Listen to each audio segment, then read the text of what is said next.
एक software engineer बहुत ज़्यादा बिजी पर्सन होता है। उसके पास कोडिंग करने के अलावा कोई भी और काम तो होता ही नहीं है।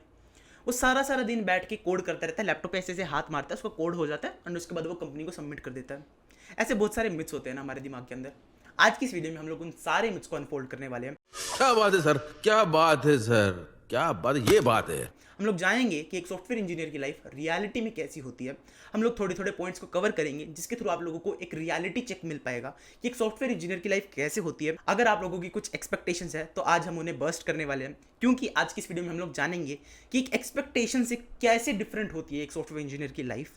आज की इस वीडियो में हम लोग जानेंगे उन मिथ्स के बारे में जो हमें लगता है कि एक सॉफ्टवेयर इंजीनियर करता होगा, जो मुझे लगता था कि एक सॉफ्टवेयर इंजीनियर करता है। आज की इस वीडियो में हम लोग उन सारे मिथ्स को अनफोल्ड करने वाले हैं। इस वीडियो के अंत तक जरूर देख के जाना, क्योंकि आप लोगों को बहुत सारी नई नई चीजें देखने को मिलने वाली है। तो बिना देर किए चलिए शुरू करते हैं। अब जो सबसे पहला मिथ जो हमारे दिमाग के अंदर होता है वो होता है कि एक सॉफ्टवेयर इंजीनियर सारा दिन बैठ के कोडिंग करता रहता है। ये मिथ हम में से 90% लोगों के दिमाग में होता है कि एक 9 to 7 की जॉब में वो 9 to 7 कोडिंग करता रहता है, उसको जो भी कंपनी काम देती है उसको वो करता रहता है। ऐसा बिल्कुल भी नहीं होता।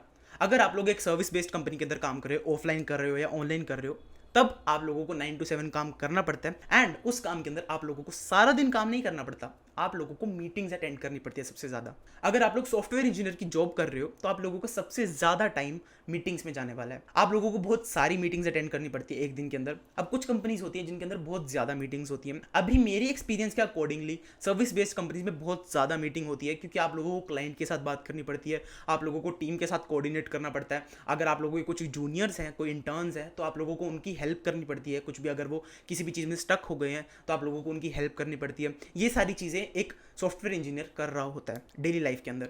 उसके अलावा आप लोगों की स्प्रिंट मीटिंग्स होती हैं जिनको हम लोग स्टैंड अप भी कह देते हैं।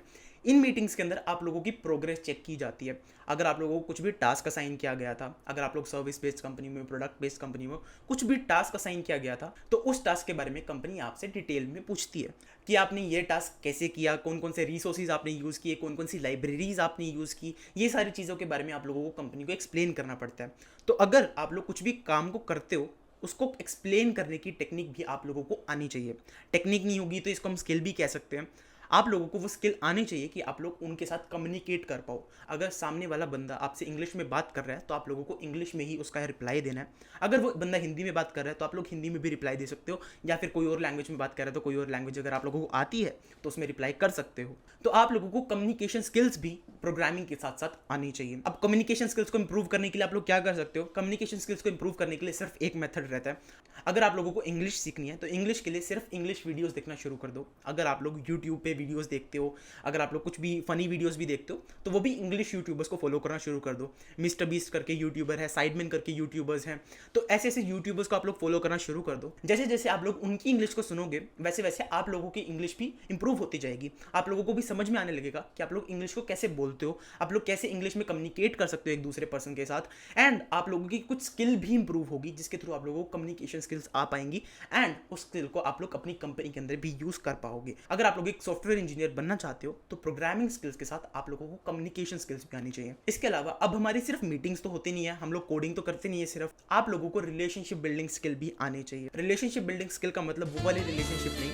आप लोगों को प्रोफेशनल रिलेशनशिप्स बनाना आना चाहिए। एंड ये रिलेशनशिप्स आप लोगों को क्यों बनानी चाहिए? क्योंकि जब आप लोग अपने नेटवर्क को इंप्रूव करोगे, अगर आप लोग एक कंपनी के अंदर हो, सपोज करो आप लोग माइक्रोसॉफ्ट कंपनी के अंदर काम कर रहे हो, आप लोगों को ज़्यादा से ज़्यादा लोगों के साथ कम्युनिकेट करना है। चाहे वो डेवलपर टीम का पार्ट है, चाहे वो डिज़ाइन टीम का पार्ट है, चाहे वो मार्केटिंग टीम का पार्ट है, आप लोगों को उन सभी लोगों के साथ कम्युनिकेट करना है। आप लोग जितने लोगों से मिल सकते हो उतने लोगों से बात करना शुरू करो। अगर आप लोग एक छोटी कंपनी के अंदर भी हो तो दिन बाय दिन बेसिस पे कुछ कुछ लोगों के साथ बात करते रहो, जिसके थ्रू आप लोगों की रिलेशनशिप्स बनेंगी एंड आप लोग उन लोगों के साथ अपनी फ्रेंडशिप बना पाओगे एंड वो लोग भी आप लोगों की हेल्प करने में ज़्यादा कतराएंगे नहीं। फिर तो आप लोगों को इन सब लोगों के साथ रिलेशनशिप्स बिल्ड करनी है। अगर आप लोग एक कंपनी के अंदर हो तो अपने सारे कलीग्स के साथ रिलेशनशिप्स बिल्ड करने की कोशिश करो, जिसके थ्रू आप लोगों का नेटवर्क इंप्रूव होगा, जिसके थ्रू आप लोगों को लॉन्ग टर्म में ग्रोथ मिलेगी। दूसरा मिथ जो हमारे पास होता है वो होता है कि जो एक प्रोग्रामर होता है वो सारा दिन नए नए प्रोजेक्ट्स पे काम करता है। आज वो गूगल के सर्च इंजन में काम कर रहा है तो कल वो यूट्यूब पे काम कर रहा होगा।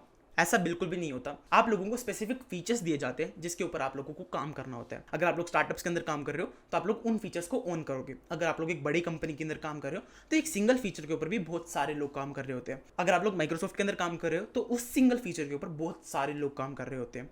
तो उस केस में आप लोगों का वर्कलोड बहुत ज़्यादा कम होता है एंड आप लोगों की रिलेशनशिप बिल्डिंग जो अपॉर्चुनिटीज़ होती हैं वो बहुत ज़्यादा होती हैं। तो एक प्रोग्रामर जो है वो सारा दिन नए नए प्रोजेक्ट्स पे काम नहीं करता। अगर एक सर्विस बेस्ड कंपनी है तब भी आप लोग 2-3 महीने तक एक ही प्रोजेक्ट पे काम करते हो। आप लोग 2-3 महीने एक प्रोजेक्ट पे काम करोगे, उसके बाद आप लोग एक प्रोजेक्ट को शिफ्ट कर सकते हो। आप लोग अपनी कंपनी से बात करके अगर आप लोगों को प्रोजेक्ट अच्छा नहीं लग रहा है तो आप लोग किसी और प्रोजेक्ट पे शिफ्ट कर सकते हो। एंड ये चीज़ें बहुत ज़्यादा फ्लेक्सिबल होती हैं। अगर आप लोग अपनी कंपनी के फाउंडर्स वगैरह से बात कर लोगे तो वो आप लोगों को ईजिली स्विच करने की परमिशन दे देंगे। तो सर्विस बेस्ड कंपनी या स्टार्टअप्स के अंदर तो आप लोग फीचर्स को ऑन कर सकते हो, लेकिन एक बड़ी कंपनी के अंदर आप लोगों का फीचर ऑन नहीं कर सकते। आप लोग उस फीचर पे काम कर सकते हो एक टीम के साथ, अगर आप लोग एक SDE1 रोल के लिए अप्लाई कर रहे हो तो। उसके बाद जो तीसरा मिथ है वो है कि एक प्रोग्रामर का मेजर जो टाइम है वो प्रोग्रामिंग के अंदर जा रहा होता है, विच इज टोटली फॉल्स। क्योंकि एक प्रोग्रामर जो भी एक फीचर पे काम कर रहा है, सपोज करो आप लोग एक नोटिफिकेशन सर्विस पे काम कर रहे हो, तो आप लोगों का मैक्सिमम टाइम उस चीज़ के ऊपर रिसर्च करने में जाएगा।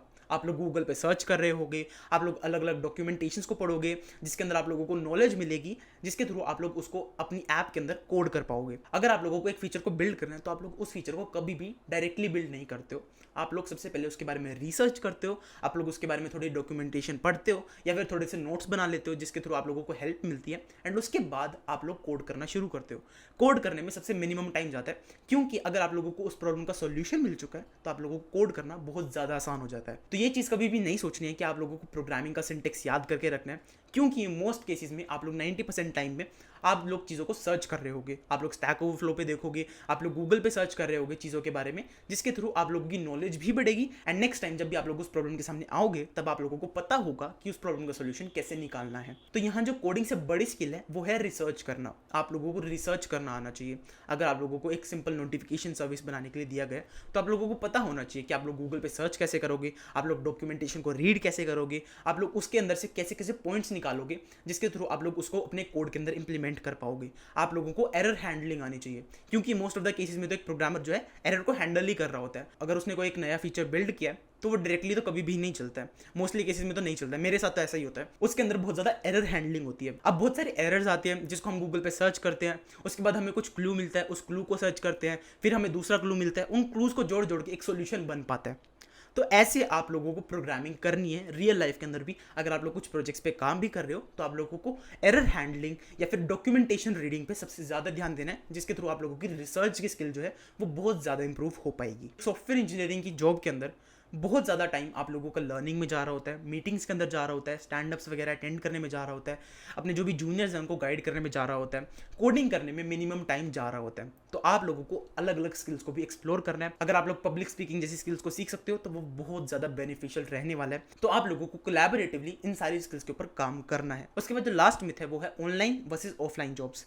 अब लोगों को बहुत ज़्यादा कंफ्यूजन होती है ऑनलाइन और ऑफलाइन जॉब्स के अंदर। ऑफलाइन जॉब्स के अंदर आप लोगों को एक ऑफिस के अंदर जाना ही होता है। आप लोगों को डेली 9, 10, 11 बजे आप लोगों को ऑफिस में जाना पड़ता है एंड शाम को आप लोग 5, 7 बजे तक घर पे आ पाते हो। अगर आप लोग ऑनलाइन एक सर्विस बेस्ड कंपनी के अंदर काम कर रहे हो तो आप लोगों को बहुत ज़्यादा टाइम आप लोग लैपटॉप के ऊपर बैठे रहोगे, क्योंकि आप लोगों को वहाँ पे लाइव दिखना होता है। जैसे अगर आप लोग माइक्रोसॉफ्ट टीम्स पे बैठे हो तो आप लोगों को उनके मैसेजेस का रिप्लाई करना पड़ता है डायरेक्टली। तो आप लोग लैपटॉप से उठ नहीं सकते सर्विस बेस्ड कंपनीज के अंदर। अगर आप लोग एक प्रोडक्ट बेस्ड कंपनी के अंदर हो तो मोस्टली केसेस में वो आप लोगों को एक प्रॉब्लम दे देते हैं एंड आपको उस प्रॉब्लम का सोल्यूशन निकालना पड़ता है। अब वो सोल्यूशन आप लोग रात को निकालो, आप लोग वो सुबह निकालो, लेकिन उनको अगले दिन जो भी स्टैंड अप की मीटिंग होती है उसके अंदर आप लोगों को बताना पड़ता है, उस चीज़ के बारे में एक्सप्लेन करना पड़ता है। तो प्रोडक्ट बेस्ड कंपनीज के अंदर आप लोगों के पास बहुत ज़्यादा फ्लेक्सिबिलिटी होती है। अगर आप लोग फ्री टाइम में कुछ भी करना चाहते हो तो वो आप लोग कर सकते हो। अभी मैं एक प्रोडक्ट बेस्ड कंपनी के अंदर हूँ, प्रोडक्ट बेस्ड स्टार्टअप के अंदर हूँ, तभी मैं यूट्यूब की वीडियोज़ भी बना पाता हूँ, मैं अलग अलग चीज़ें भी कर पाता हूँ। तो अगर आप लोग प्रोडक्ट बेस्ड कंपनीज को टारगेट कर रहे हो तो वो बहुत ज़्यादा अच्छी बात है, क्योंकि आप लोगों को बहुत ज़्यादा फ्री टाइम भी मिल सकता है जिसके अंदर आप लोग अपनी स्किल्स को भी इंप्रूव कर सकते हो। तो आई होप आप लोगों को बहुत ज़्यादा लर्निंग्स मिली होंगी, आप लोगों को पता चला होगा कि एक सॉफ्टवेयर इंजीनियर की लाइफ रियलिटी में कैसी होती है। अब ये सारी चीज़ें मेरी पर्सनल एक्सपीरियंस के थ्रू मैंने बताई हैं। आई होप आप लोगों को ये वीडियो पसंद आई होगी। अगर पसंद आई है तो इस वीडियो को लाइक जरूर कर देना, चैनल को सब्सक्राइब कर देना एंड मैं आप लोगों को मिलूंगा नेक्स्ट वीडियो में। तब तक के लिए बाय।